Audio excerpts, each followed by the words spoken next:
series. This is our second reading of the semester and our ninth overall. As always, we hope that these monthly readings with working authors will provide refuge from the storm and space for everyone in our community to sail the creative seas. As always, we thank Dean Kathy McCarran, co-organizers Professor Tom Schaefer and Professor Rebecca Griffin, the Creative Writing Club at Cape Cod Community College, Vonna Trudeau, Patrick Stone, and everyone at Four Seas who contributes their support and their expertise. While we're waiting for everybody to filter in, I have a trivia question for you. The first person to type the correct answer into the chat pod will win a copy of Phuc Tran's memoir, Sigh Gone. No faculty or staff. This is for guests and students only, and please message me directly. Our reader tonight, Phuc Tran, grew up in Carlisle, Pennsylvania. Here's the trivia question. What private liberal arts college is located in Carlisle? So type in your answers to me. First person to get this right gets a copy of Sigh Gone. Before our featured reader begins tonight, we'd like to share some short fiction from a writer in Professor Griffin's creative writing class. Nicole Nickerbacher is a sophomore at Cape Cod Community College, currently studying economics and pursuing a future in marketing. She enrolled in Professor Griffin's creative writing course to get a better understanding of how to craft a story.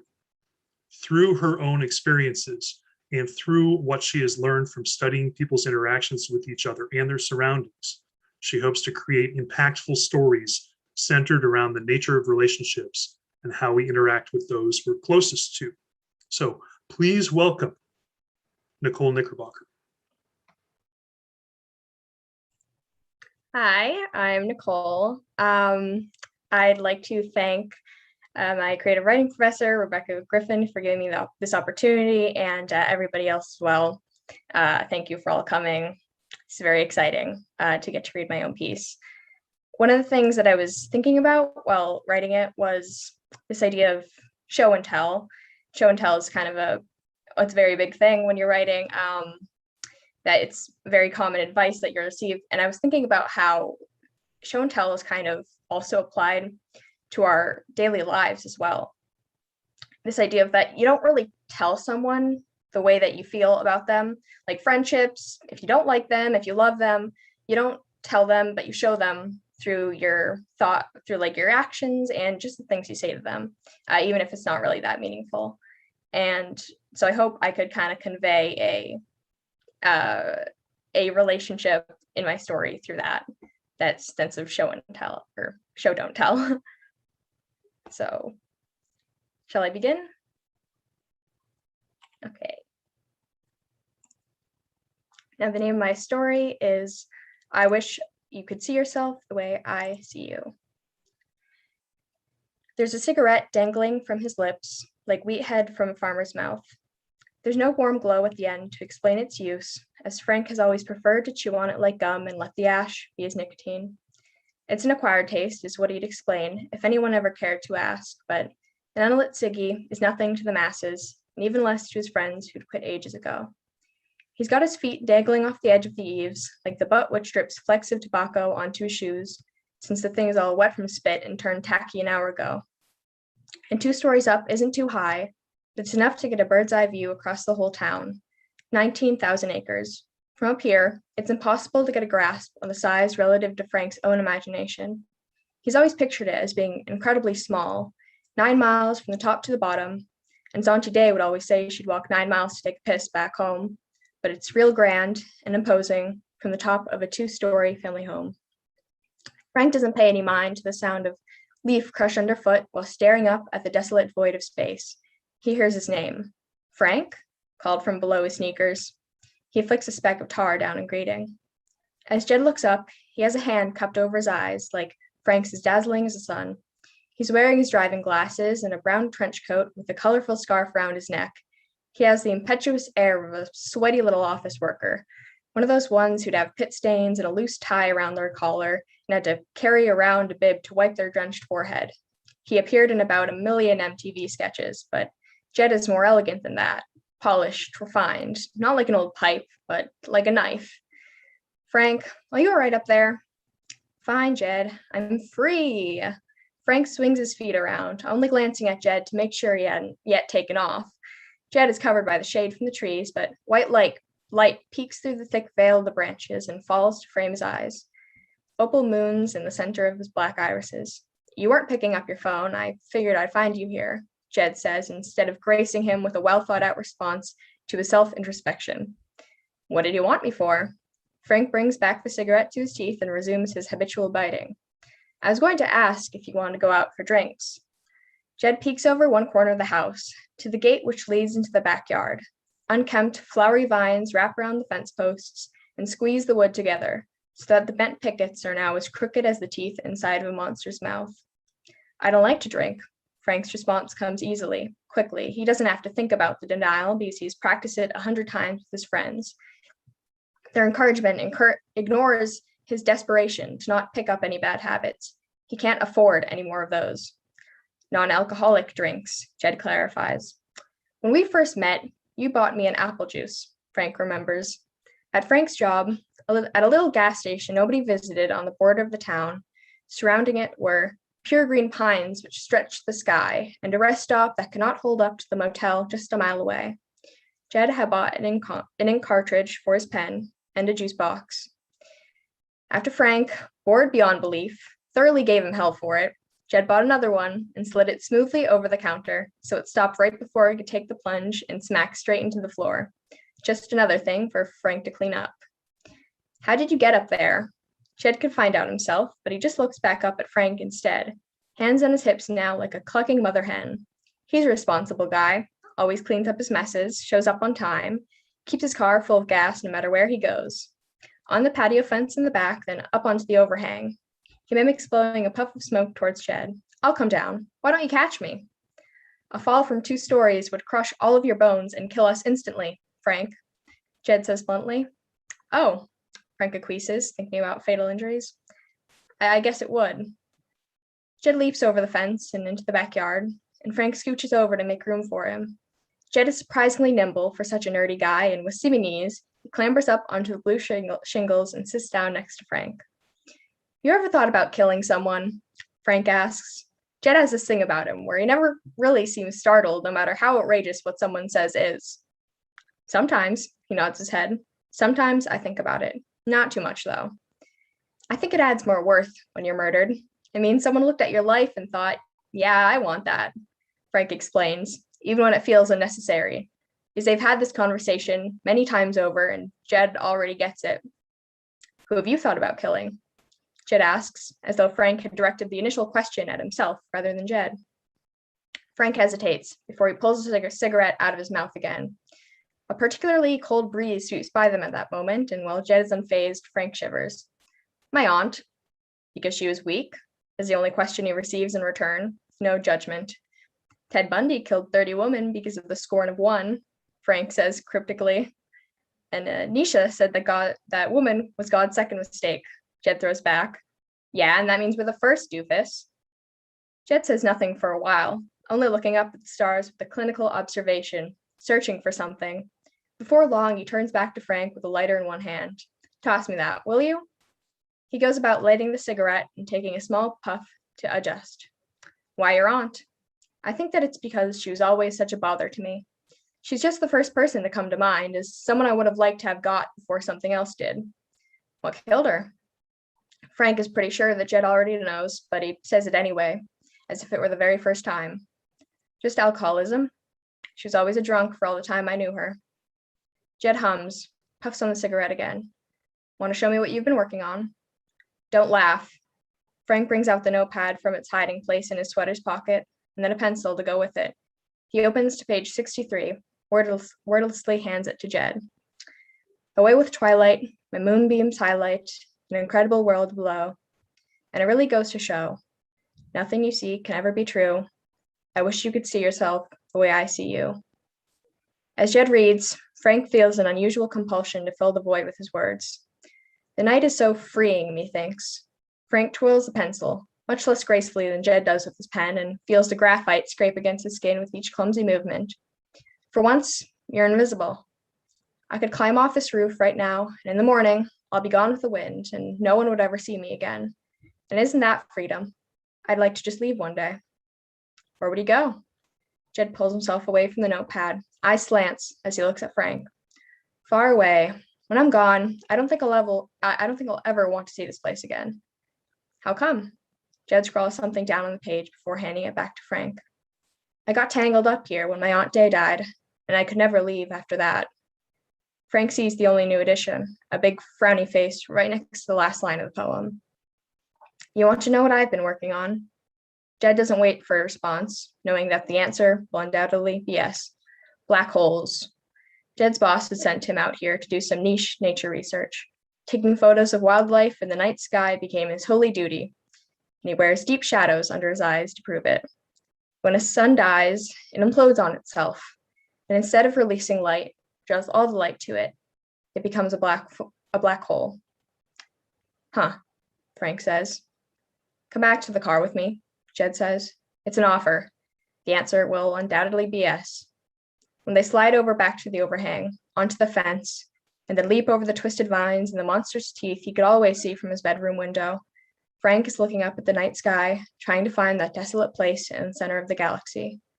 Frank slides into the passenger seat, happening to catch the fuel gauge from the corner of his eye. Your car is half empty. How long have you been here?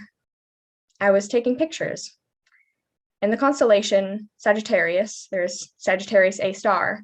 That's the black hole. Frank and Jed both gaze up at the nothingness, trying to make sense of it. Jed chuckles at his enthusiasm. See that? He leans in close, pointing towards an assortment of stars clumped together like a bouquet of bright flowers.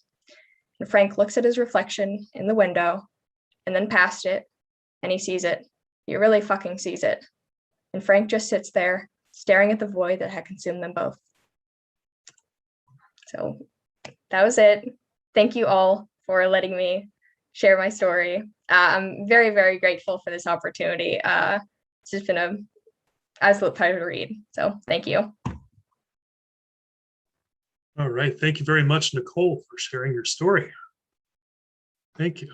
All right. And now for this evening's featured reader.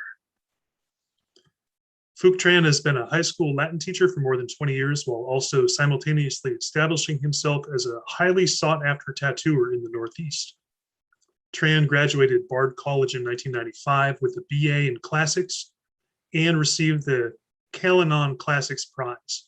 He taught Latin, Greek, and Sanskrit in New York at the Collegiate School and was an instructor at Brooklyn College's Summer Latin Institute.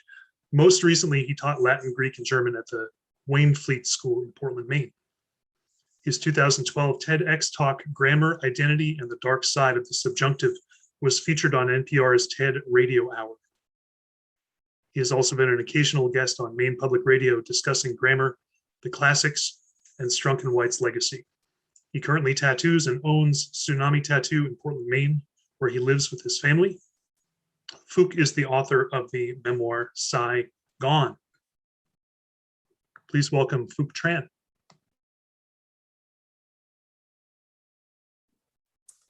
Thanks, Mike, and for having me, and thanks Cape Cod Community College, and thanks, Nicole, for sharing your reading. That was great.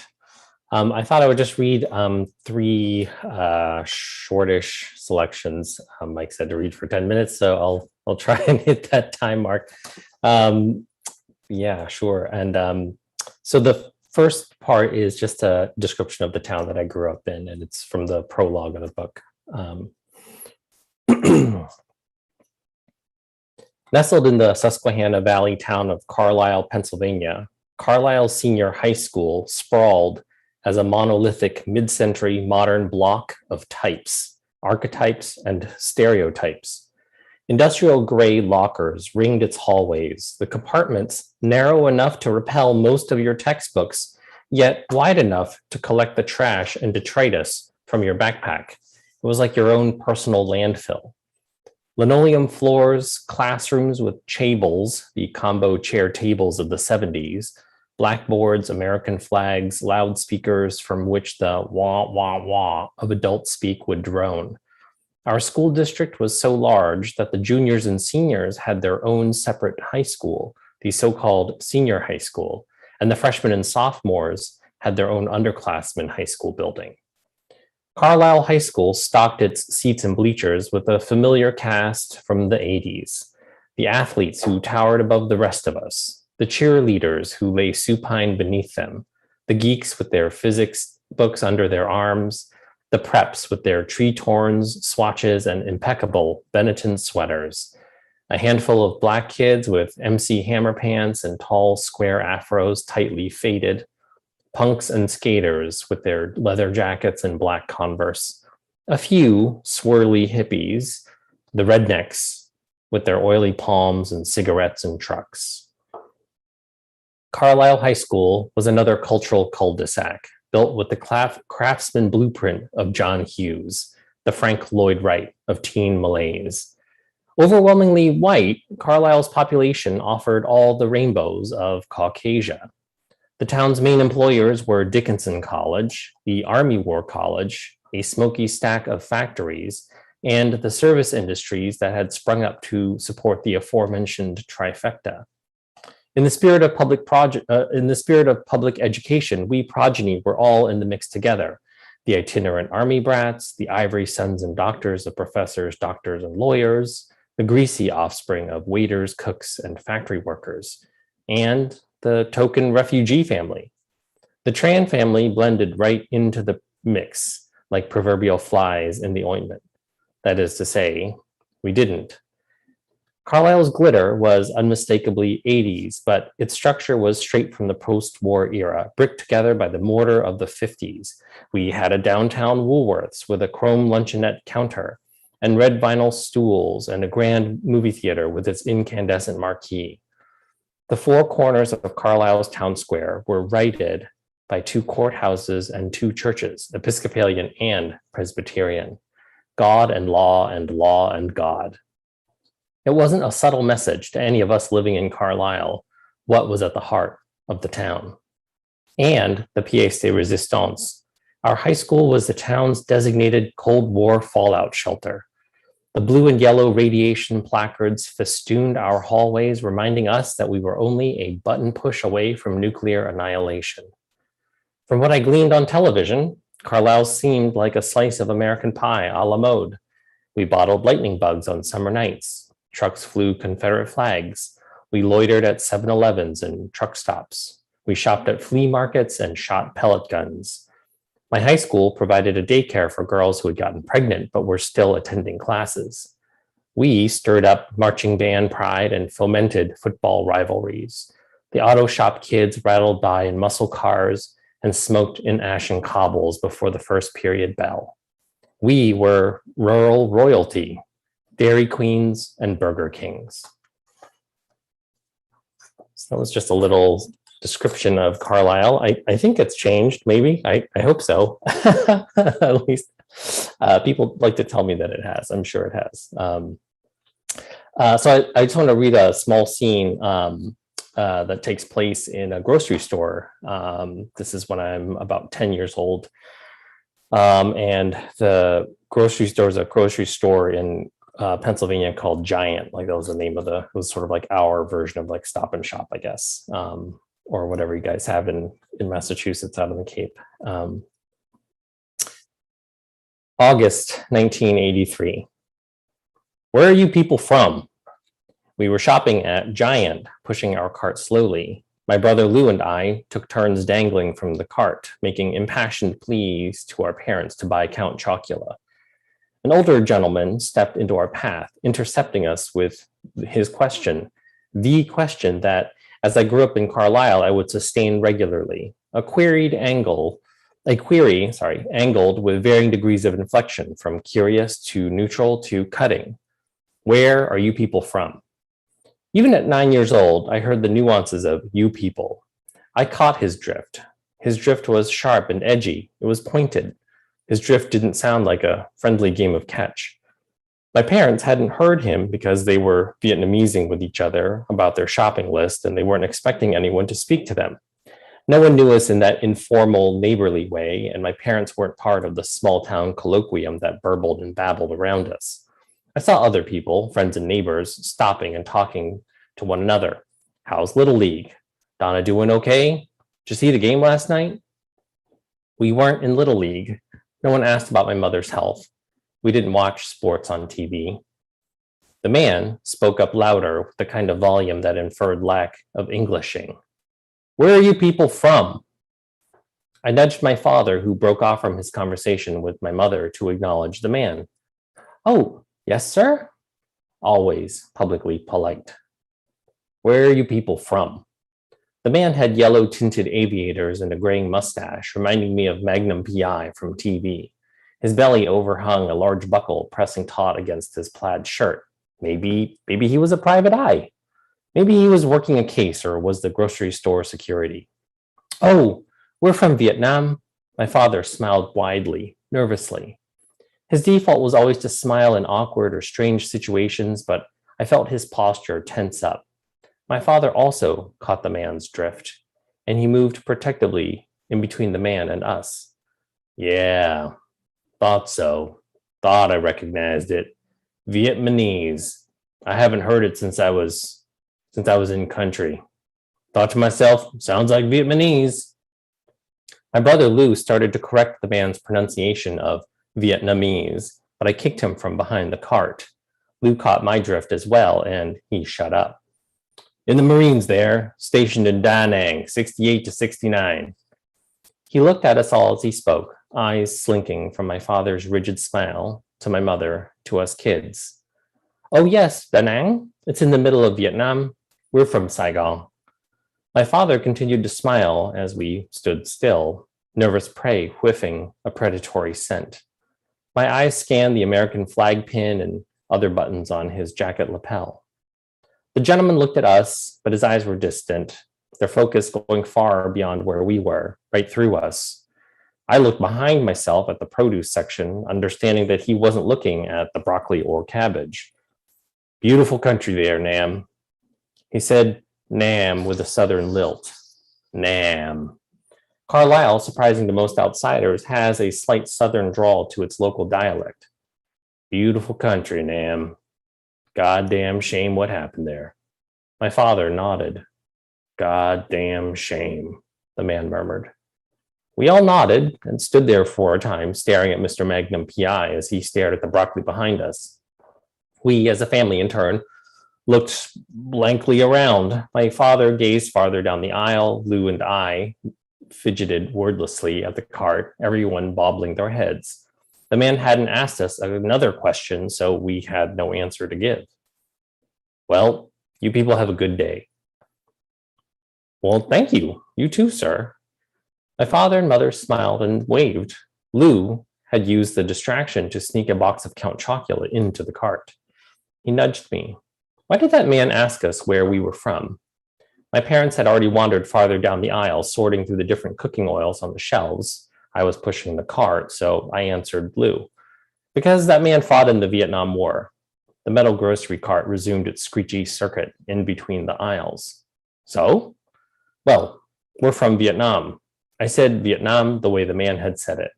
Well, not me. I was born in Carlisle. Lou had a point. Well, that is true, but people are always going to ask you where you're from. But I'm from Pennsylvania, spoken like the future lawyer he would be. It's true, you were born here, but it won't make sense to people. They'll still ask you where you're from. They mean mom and dad, and me, your family, where we're from. How did that man know that we weren't from here? It's complicated. I chose not to explain bigotry to my brother Lou, though he probably already knew it. He had experienced being the only one in his classes too, but at least the other one at school was his brother. I was blindly hoping that he wasn't aware of the prejudice, but who was I kidding? Whose innocence was I trying to preserve? And why did that man say that it was a shame what happened? Lou persisted.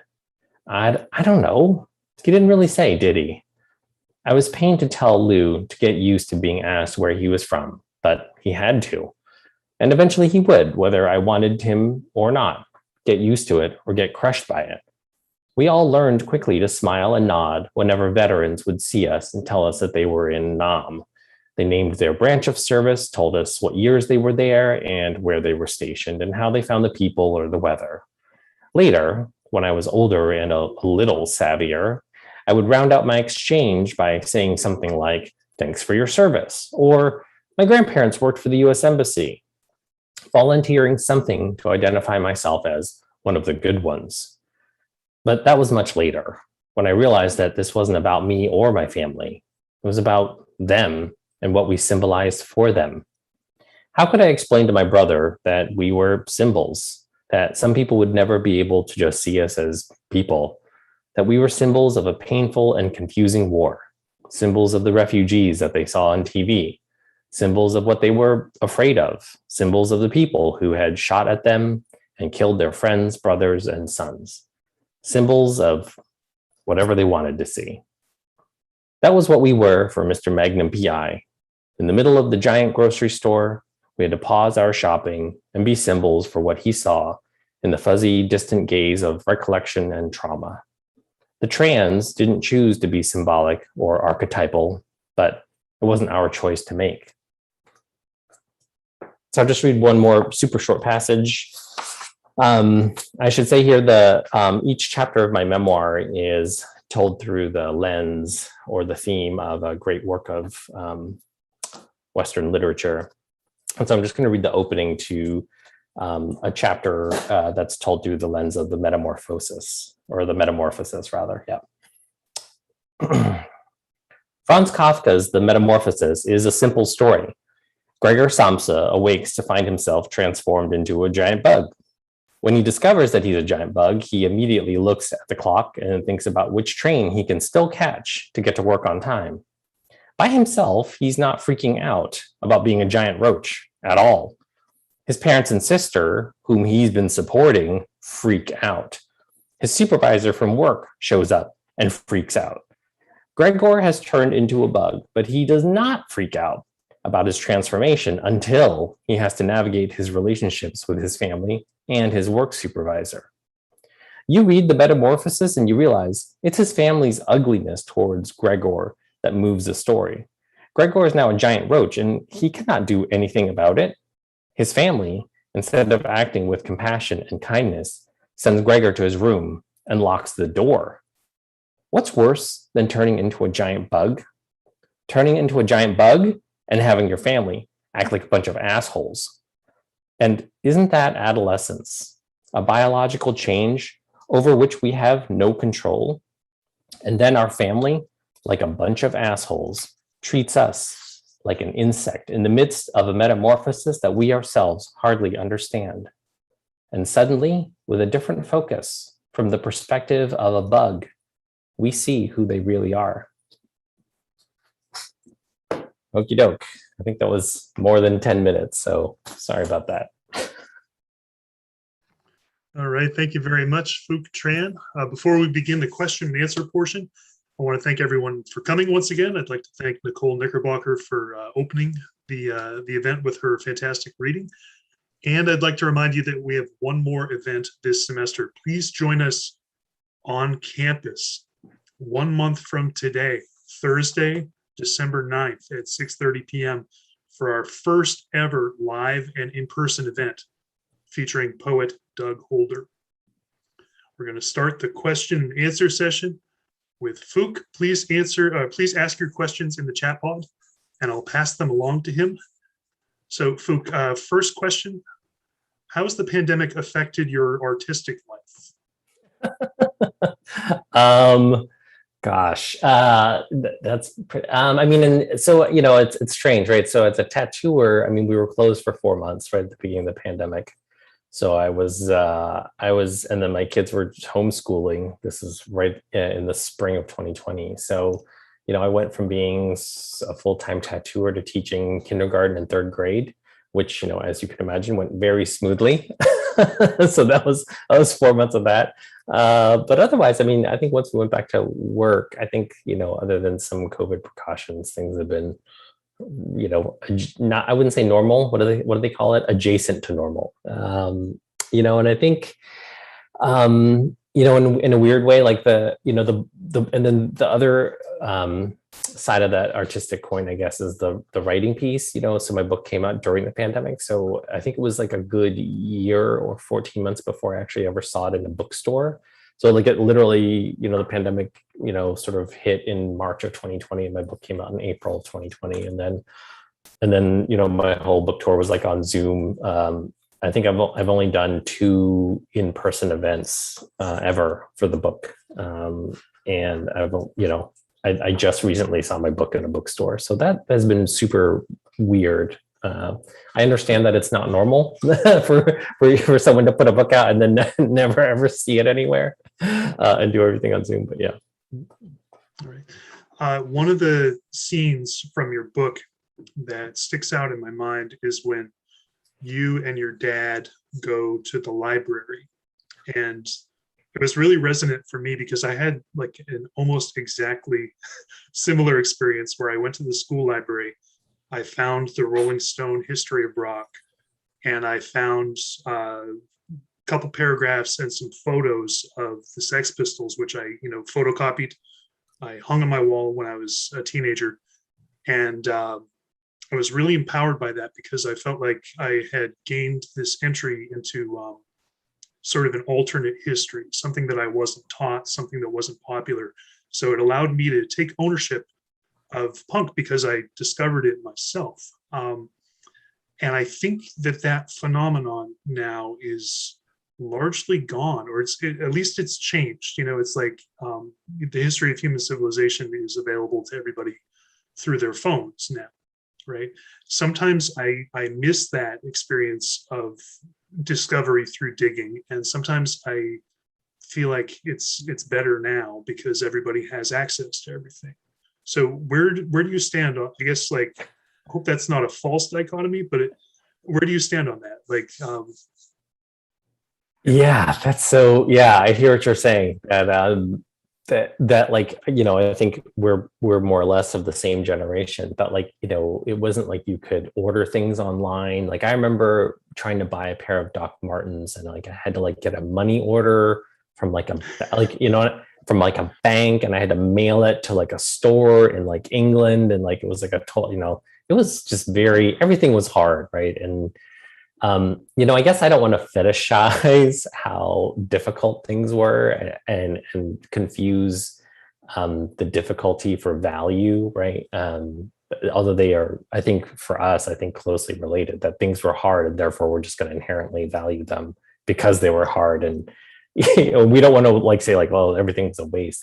I'll say this, like, I think that this new generation of like, everything all the time, very similar to like, if anyone saw the Bo Burnham, Netflix special, right? It's like has a song about the internet, right? It's like everything all the time, whenever you want it.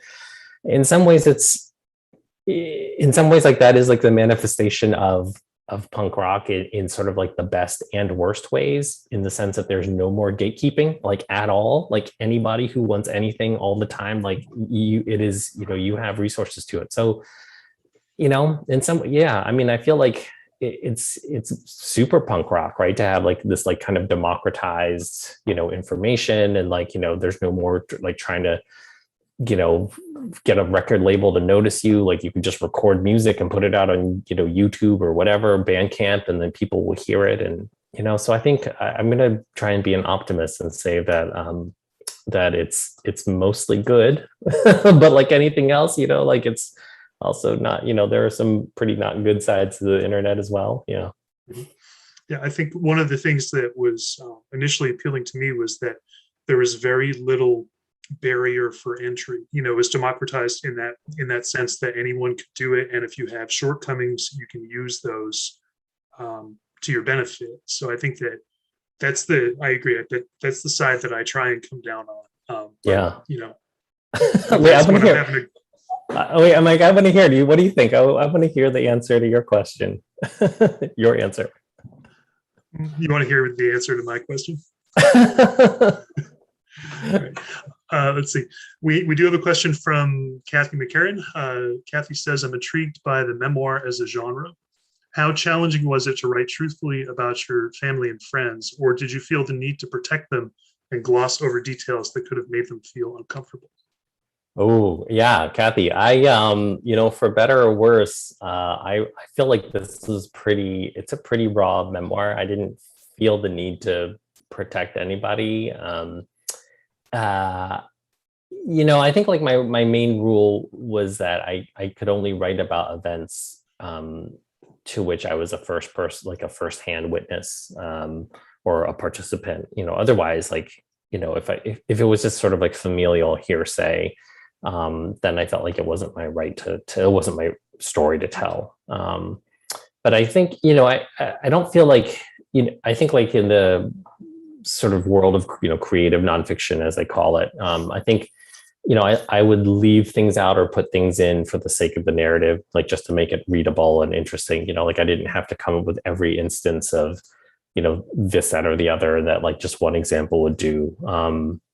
But I feel like it was pretty, and so I think, my goal was to sort of it was to really break, as Mike sort of mentioned, this false dichotomy of like, are we the heroes of our narrative? Are we the villains of our narrative? And it's sometimes we're both at the same time, or one in one moment and then the next in another moment, So I think my hope was to portray myself and my friends and my family in all of our complexities, because I think it's really intoxicating and alluring to want to sort of historically revise our own stories, instead of sitting with the dissonance of them.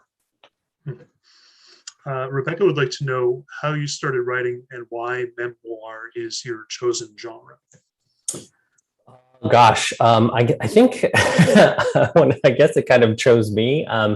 The shortish version of this is that I gave the TEDx talk in 2012, and it was really the first time that I had talked publicly about my story.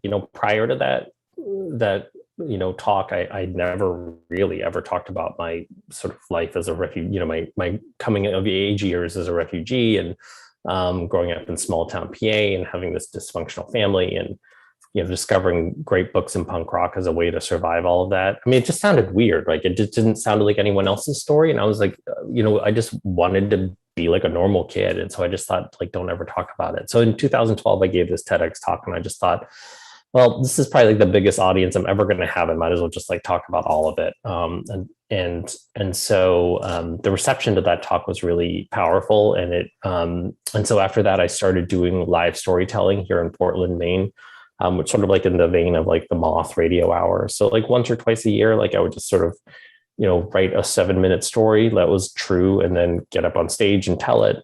And so I did that for a while. And then in 2016, a literary agent in New York actually saw my TEDx talk. And then she sent me an email, cold called me and just said, hey, like late to the game, I saw your TEDx talk. It seems like you have an interesting story and an interesting way to tell it. Like, would you consider writing a memoir? And I just thought, I think like it is like the punk rock, like the old punk rock in me, like I was like, sure, why not? Like, like what's the worst that could happen? So yeah. But yeah. And that was after a time where, like in your formative years, I can't remember what the name was, but you found like a big sort of compendium, right? That was like, like so-and-so, yeah, the Joe lifetime, Academia. yeah, the lifetime reading plan. Yeah, by Clifton Fadiman. Yeah. That's right. So, so were you, you must have been consciously like doing exercises to try and, emulate certain writers as you were getting your chops, right? I think so. I mean, yeah, you mean when I was working on those stories? I think, I think taking a page from that DIY ethos of like, indie rock and punk rock, when I sat down to write my book, I just thought, well, I think I was really important to me to write the book that I wanted to read, rather than thinking about like, oh, like what would this person do or what would that person do? E.B. White has this great sort of advice to writers in his Elements of Style. And he says that, you're writing for an audience of one, meaning yourself. So I really wanted to stay true to that because I felt like, thinking about myself as my first and most important reader, it sort of kept the sort of authorial voice as authentic as possible, and sort of true to me, I guess. In the question and answer pod, an anonymous attendee says that they loved your Metamorphosis piece, and they read that the Iliad was another one of the works that you used to tell one of your stories. So this attendee is wondering, I guess this ties into what we were talking about, how you chose the classic works that would set the stage for your stories. Sure. Yeah, it was, I really like, I just chose, the idea of it came from the writing piece that I sent to my agent. When she reached out to me, she just said, why don't you just like write something, send it to me? I mean, because it could very well have been that, I had an interesting story, but like a terrible way of telling it. And so I wrote the prologue essentially exactly as it is. And in the prologue, I sort of refract this story through the Picture of Dorian Gray by Oscar Wilde.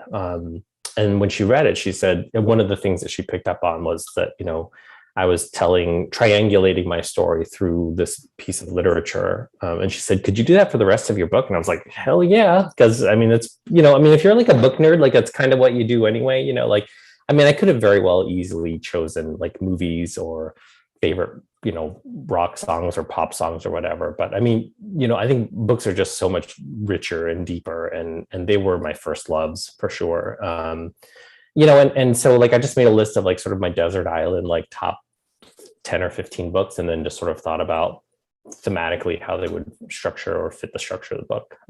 So it wasn't too hard. Frankly, there were things that I couldn't include, like, poems and things like that, because they were just so short. Yeah. Sky is asking how your passion for languages influenced how you've chosen to write. Oh, yeah. Oh, that's such a good question. Yeah, I would say that, yeah, I definitely love language. So I've heard this is a sort of a common complaint, is that like I really love weird words, like, and I love sort of English is sort of like the hoarder of languages. Like it just does not throw words away, because it just keeps words in circulation. So English, in comparison to like other modern languages, like has like a pretty vast operative vocabulary. It's like, and it's like full of like weird and redundant words, which I love. I love them all. Like I love, so I just really love weird words. So that definitely influences my writing, and not in a pretentious way. Like I'm not like, oh, look at me. Like, I read the Oxford English Dictionary. It's just like, I just love words when they're like so precise and they like mean this thing. And then I think, being a classics teacher really makes me aware of the economy of my language too. Like, sort of like, all killer, no filler, writing with nouns and verbs, that kind of thing. Yeah. Every writer knows that you get to use the word festoon once per piece, right? Yeah, right. Exactly. Come on. And it was right there in the intro.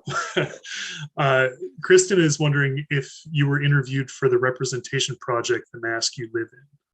No, I don't know anything about that. Okay. All right. Let's see.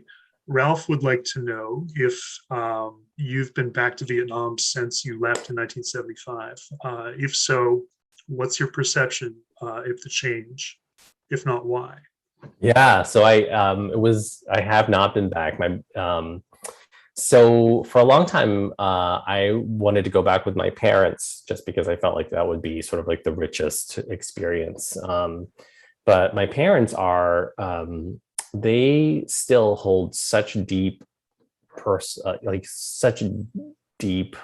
resentment towards the country. And I think when you are the refugees from a civil war and you're on the losing side, like you always feel like that country is not your country, right? Like the other people took it over, right? The other people control it. And so my parents just have really deep personal animus towards Vietnam. Like it doesn't, to them, like it's dead, right? Like it's like, you're dead to me. Like, and so I spent a long time trying to convince them that like maybe it's different, and like those people aren't the same people, and maybe it's just and who knows, but they just refuse to go back. My brother's been back, my aunt and uncle have gone back, but my parents are actually like the holdouts. And so finally I just gave up trying to convince them to go, and then I was just going to go with my wife, and then we had our kids, and so now at this point I'm just waiting for my kids to be old enough to go, so that we can just all go as a family. So I think my parents will never go back. They're just too hurt and angry about it. Understandable. Another anonymous attendee, or perhaps the same one, is interested in how you created the tension in the supermarket scene and would like to know about your rewriting and editing process vis-a-vis that scene in general. Oh, yeah, sure. I mean, I think, I think like in the grocery store scene in particular, I think I wanted to I wanted it to unfold in a way that you would, in a way where you would be like, oh, here's this guy, he's approaching these people in the supermarket and like, he's just like asking them these questions in a kind of blunt and harsh way. So there's like a little bit of like why is this guy talking to us? Nobody talks to us. But then just to have it, turn into this pretty innocuous encounter where he's just like, oh, I just wanted to know where you're from, and then wander away, which happened more times than I could count, And so I think the tension there really comes from a little bit from playing on my readers' expectations for what they think the scene is going to be like, right? Like, oh, it's going to be like this encounter where this guy's going to be like racist or whatever. And like, it's not, like, it's just like a nothing burger, right? And the editing process is, I love editing, and I don't know a lot of writers who would say that, but like the writing process for me, it was like a year to write the manuscript. And then it was probably another year of doing rewrites and edits with my editor. And the analogy that I often use is like finishing your manuscript is like sort of like getting the top of Mount Everest, and then you're just like, oh fuck, I gotta climb down now. So like, you finish that thing, like all you did was you just peaked, like now you gotta climb down, or you could die at the top, I guess. So the writing process was literally as long as the editing process, but I love the editing process. And I don't really know why. I think it's just because it's like a chance for you to just constantly like make it better or refine it, or strip words from it and really like boil it down. Frankly, like I'm glad somebody wrestled it away from me, because I probably could have just like kept revising and editing it for like another year. But yeah. Are you a writer who has sort of way stations on a trajectory, or do you let stuff unfold and determine where things go from there? That's a good, having really only written this book, so we were just talking before we logged on, like, so in order to sell the book, I had to provide them with a very detailed and deep outline of the whole thing. Like the publishers. So the book was like very deeply outlined, it was like every chapter was like, this is the chapter, this is like the lens book, these are like the 8 stories that I'm going to tell in it or whatever. And like these are just like 3 or 4 sentences. So anytime I sat down to write, like I never sat down. I was like, oh, what am I going to work on today? That said, like I think I always wanted to have too much material. Like we actually ended up cutting like almost a chapter and a half from the book. So the book was originally like 12 chapters long, and it was like 400 pages. It was just like way too long. So but that said, like, I think there were a couple of times where like, I would be like, oh, this reminds me of this other story. And so I think like the outline for me is just sort of like, it's the roadmap to, it's sort of like, it's what Google Maps tells me the road that Google Map tells me to take to get to Boston. But that doesn't mean that I'm going to pull off like, in Salem to like go look at a thing, or, go to Newburyport or whatever. So, yeah, so I give myself permission to diverge. Okay, so everybody, I think we have time for one more audience question, and then we're going to start to wrap things up. So if you have a final question for Phuc Tran, please enter that in. Rebecca would like to know who your favorite bands are and who your favorite writers are. Oh my gosh. That's so tricky. Not to put you on the spot or anything. Yeah, like favorite bands, like this is like of all time. This is like Desert Island. Is it like right now on the Spotify list? I mean, yes, I have like a high school Spotify list that I have like that's linked from my website, and then I have kind of like a current like things that I'm listening to. Gosh, like I mean, for whatever reason, like the Clash can do no wrong, as far, like every time I put it on, like I'm sure it like it is 90% nostalgia, but like it feels really fresh to me still. And it has aged well in ways that other things from the 80s and the 90s and 70s and punk has not. But really, like for as far as like current stuff goes, like I mean, I listen to like just anything, really everything. I mean, if it's good, I'll listen to it. This is just like sort of like a funny story. It's like I was so dogmatic in like high school about being like punk rock, right? That I only listened to punk rock, and I got to college and I finally like met these like punk rock kids from New York City who listened to like everything, and I was like, that doesn't even make any sense, but okay, and it was like, imagine like being like 19 and hearing Motown for the first time. I was like, who's this? This is Marvin Gaye. He's amazing, like it was just, so yeah. And as far as great writers, I think Kevin Wilson probably wrote one of like my favorite books that I've read in like 10 years. He wrote this book maybe 2 years ago called Nothing to See Here, which is like incredible. I think Richard Powers' book Overstory is like amazing. I think it's a huge book and the font is very small, but I think that book is incredible. So those are two books that I would readily recommend. All right. So on behalf of the Language and Literature Department at Cape Cod Community College, thank you once again to Nicole Knickerbocker for kicking things off today. Thank you to Phuc Tran for his reading from his memoir, Saigon, which is available wherever fine books are sold. And thank you all for coming. Please join us on campus. Please join us IRL on Thursday, December 9th at 6:30 p.m. Once again, our first ever live and in-person event with poet Doug Holder is going to close this semester. Thank you all for your time. Thank you for coming to the 9th installment of the Bigger Boat Visiting Writers Series at Cape Cod Community College. Good night. Smooth sailing.